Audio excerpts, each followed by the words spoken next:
नमस्कार। भारत ज्ञान अक्षर की टीम आप सभी का एक बार फिर से स्वागत करती है भारत ज्ञान अक्षर प्रस्तुत कारगिल युद्ध की एक अनकही दास्तां कारगिल सीरीज में।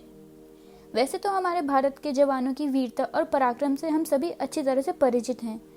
उनके शौर्य और वीरता की गाथाएं हम बचपन से सुनते आ रहे हैं।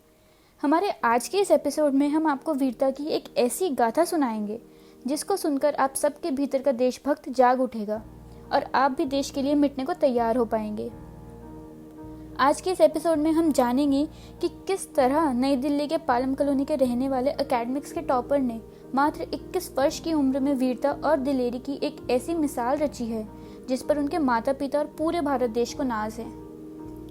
वीरता की इस अनकही दास्तां को सुनने के लिए बने रहिए हमारे साथ। जैसा कि अब तक हमने देखा, भारत और पाकिस्तान की तरफ से लगातार गोलियां चल रही थी। युद्ध घमासान रूप लेता जा रहा था।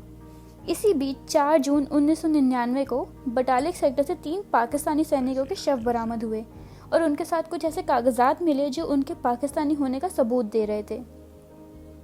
पहली बार पाकिस्तान दुनिया के सामने बेनकाब हुआ। पाकिस्तान पर चारों ओर से दबाव डाला जा रहा था और दुनिया भारत के साथ खड़ी थी।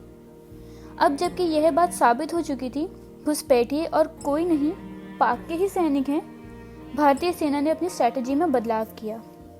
भारतीय सेना ने बड़े हमले रोक दिए। इसके पीछे उनका मकसद था आखिरी हमले से पहले खुद को अच्छी तरह तैयार करना। इसी बीच सैनिकों के लिए जूतों और ठंड से बचने के इंतजाम किए गए।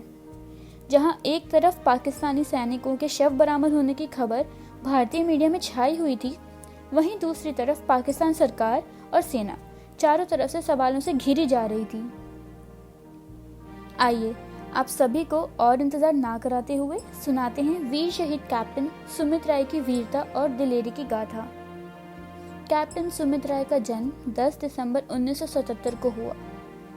इन्होंने अपनी प्राथमिक शिक्षा हिमाचल से पूरी की।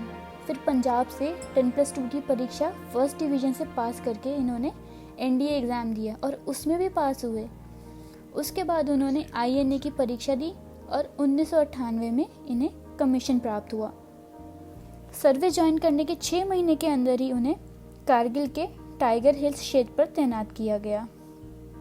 टाइगर हिल्स की अत्यंत महत्वपूर्ण चोटी पॉइंट 4875 पर कई दिनों से भारतीय सैनिकों और पाक घुसपैठियों के बीच लगातार गोलाबारी चल रही थी।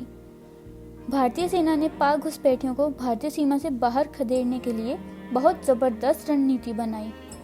यह तय किया गया कि पाक घुसपैठियों पर अचानक से चौतरफा धावा बोला जाएगा और लड़ाई इतनी घमासान होगी कि घुसपैठियों को जॉइंट 4875 खाली करने को मजबूर होना पड़े और इस बात का भी पूरा ध्यान रखा जाएगा कि उन्हें बचने का कोई रास्ता ही ना मिले। रणनीति के हिसाब से सारी तैयारियां की गई।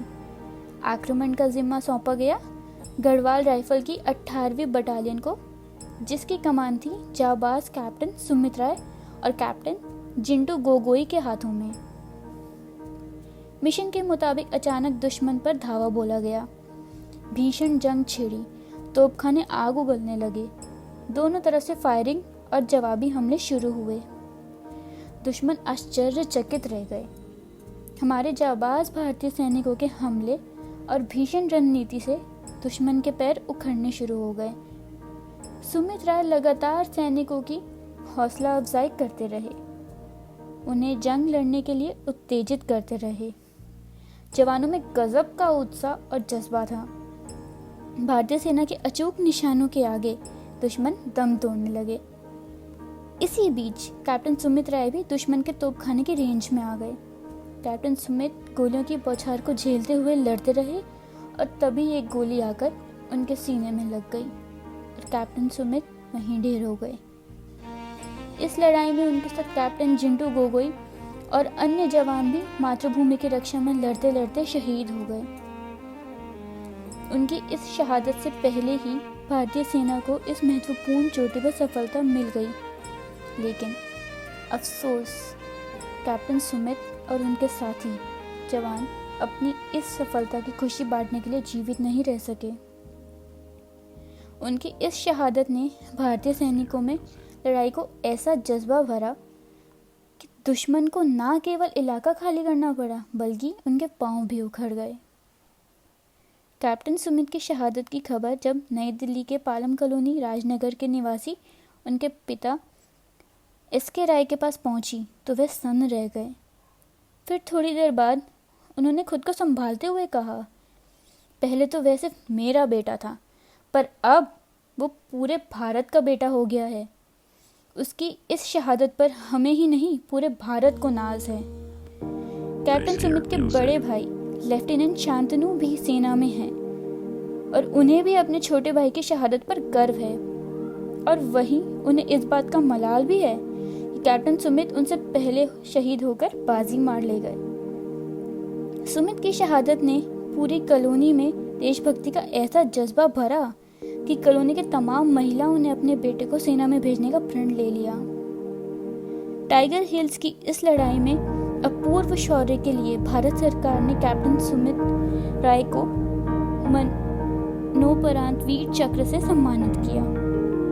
उनकी इस शहादत पर आज भी उनके परिवार को गर्व है और हम ये उम्मीद करते हैं कि आज उनकी वीरता की इस गाथा को सुनकर आप सभी को उन पर और हमारे भारत के वीर जवानों पर फख्र महसूस हो रहा होगा और आपके मन में भी देश प्रेम की भावना जाग उठी होगी।